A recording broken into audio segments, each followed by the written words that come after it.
Okay, so now we're continuing on. We're almost done because I limited myself to 10 points of information. So let's let me go back to the notes here. All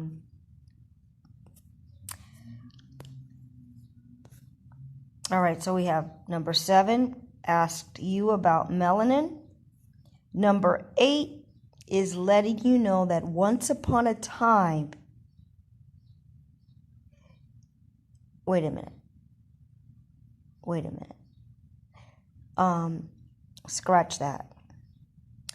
The next point is about vowels.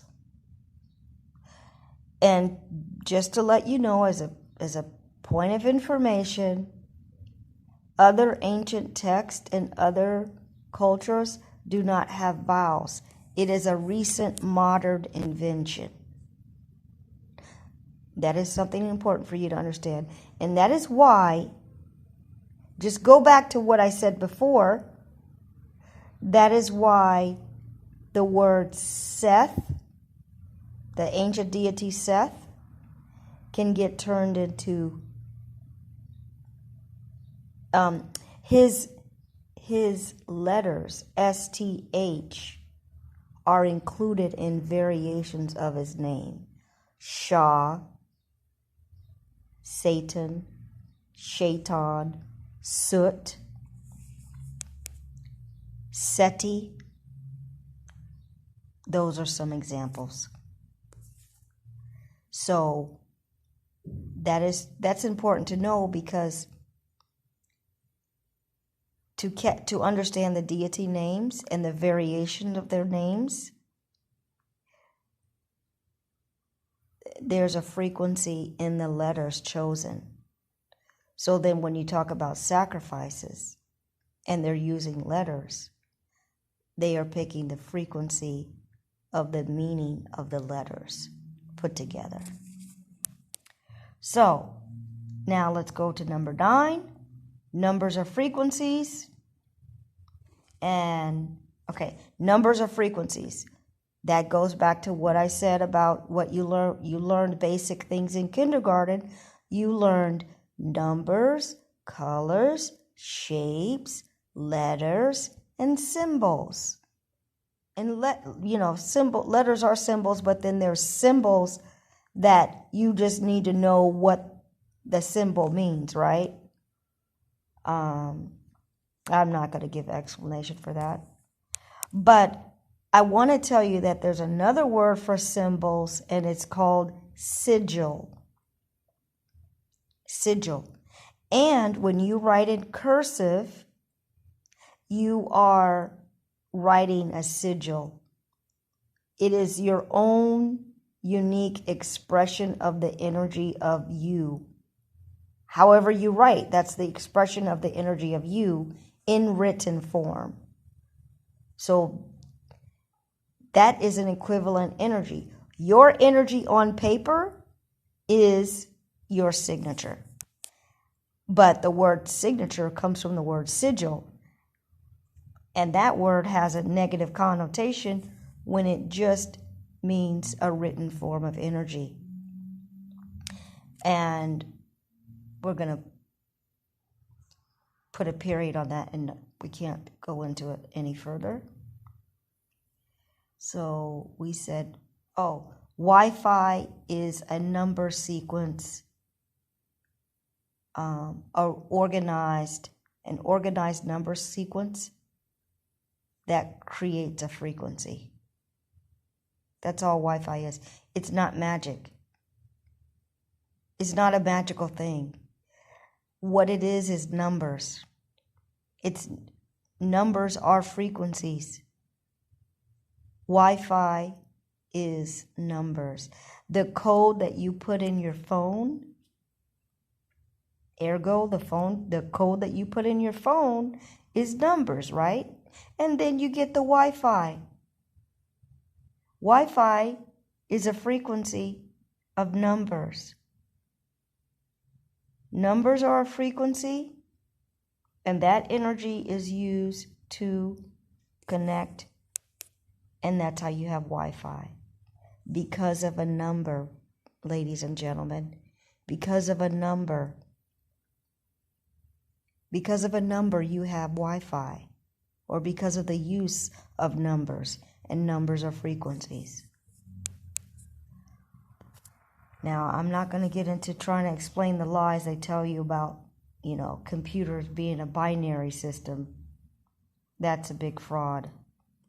Because they're not telling you what they really mean by that. They're trying to tell you that. Anyway, I'm not going to say anything more. So anyway, number 10, thank goodness. Let's see. How much time? 5 minutes. Good. Oh, point number 10 goes back to melanin. Melanin has been consumed since the time of Egypt and its discovery. I will repeat that. Melanin has been consumed since the time of Egypt. Melanin has been consumed since the discovery of Egypt. And if you don't know, Egypt is a modern word, and there's really no such thing as Egypt. In ancient times. However, to cover up the real name of that, which would be the most used name that black people use is Kemet. And it was a kingdom. To cover up that word origin, the scholars of today that hide all this information of occult and of the science of the world, they always reference Kemet, an ancient land, as a modern word of Egypt. So the word Egypt doesn't exist, just like the word Europe doesn't actually exist, because that's not the ancient name. That's what we're saying. They're not using the ancient names anymore. Okay, so now we're at 7 minutes and 28 seconds. I wish I could make this short. I wish I could put this all in one audio, but I'm very limited with data space on this phone. So now I've made my 10 points, and I'm going to stop this audio, because after that, I had not really planned to connect the dots, because the dots are a lot to connect. And maybe I didn't present this like I should have. Maybe I should have made the point and then said about something of a modern sacrifice, but that was going to take too long. So I'm presenting you with things to think about. I'm presenting you with the background information that is the skeleton for understanding sacrifices. So let me review those points again, just very, very briefly. What are some things that I said that connect to sacrifices and just give you something to think about or question further?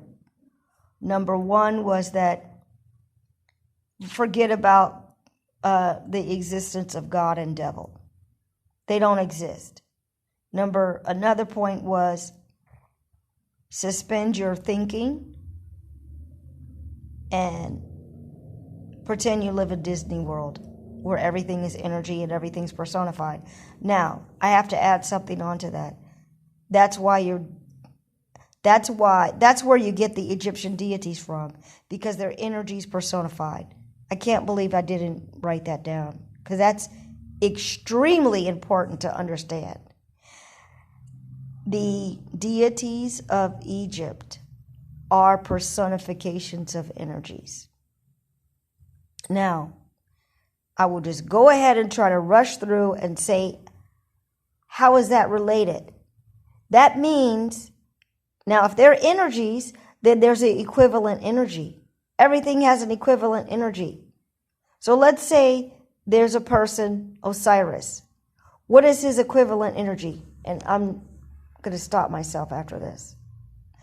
Osiris has equivalent energies. What is his, first of all, what is his color? His color is green. That is an equivalent energy. That means when you see green, the color green, that's the energy of Osiris. What are the principles of nature that he governs?